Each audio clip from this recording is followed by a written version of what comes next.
Hello there, and thanks very much for joining me today. I wanted to give you my fourth update on my Swedish death cleaning. Things are progressing.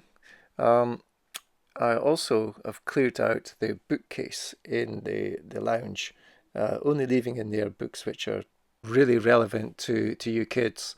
One of the books is Henry David Thoreau's Walden, first published in 1854, I think, and it is an interesting book, difficult to read.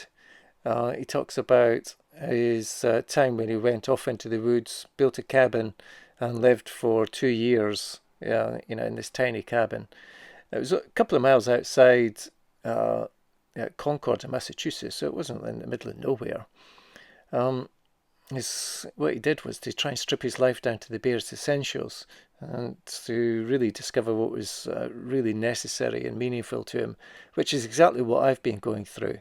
So you could consider my office here as my cabin in the woods. Now, I have slept in here a couple of times on the couch, and but I have everything I need in this room. Could probably survive, but it's not something I would actually like to do. Um, the trouble I had with Walden was, it was obviously, a long time ago when there was no electricity, there was no indoor plumbing, no computers, TV, radio, let alone the internet. And we'd be lucky, I guess, in America if you actually had proper roads because it was before the time of the car. So really, what was he giving up to go live in the woods? Probably not a lot. And people at that time in the world were probably struggling just to survive. I mean, there was, war was constant, famine was constant. You had a sort of a landed class looking after, all the people. It was not a great time to be alive, I guess. But the themes which he talks about, I think, are still relevant. And when you think about what Margarita's talking about in Swedish death cleaning, there are some commonalities there, and simplifying your life can provide you with some sort of freedom, and it has for me as well. As I clear out all this stuff, I do feel that things are getting better for me. Certainly, I'm getting less distracted by things. And this update really is about getting the closet downstairs completely cleared and selling out as much as I can. As you've seen in here in the video, I've been getting a lot of stuff prepared and sold on eBay. But the office here, just look at it, it's still ram-packed full of stuff. But this is everything personal that I own. And I've actually been bringing more and more stuff up from the garage that are not DIY or vehicle related, and working out where I can put that and selling it as well. So let me take you downstairs and have a look at the cupboard.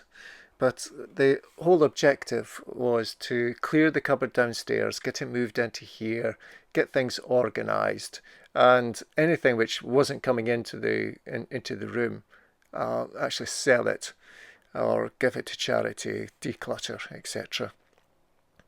So downstairs, we actually had that new cupboard built as well. So that's for you and your mother. And in here, we've got all your toys and stuff. And then you've got my cupboard at the back. And it's cleared down to just the stuff that I use on a day-to-day basis with the motorbike. And, I've reorganised that as well. So the last thing to do is to move this stuff out and clean this cupboard, get it ready, and then look at how to reorganize it and put things back so that I know where everything is.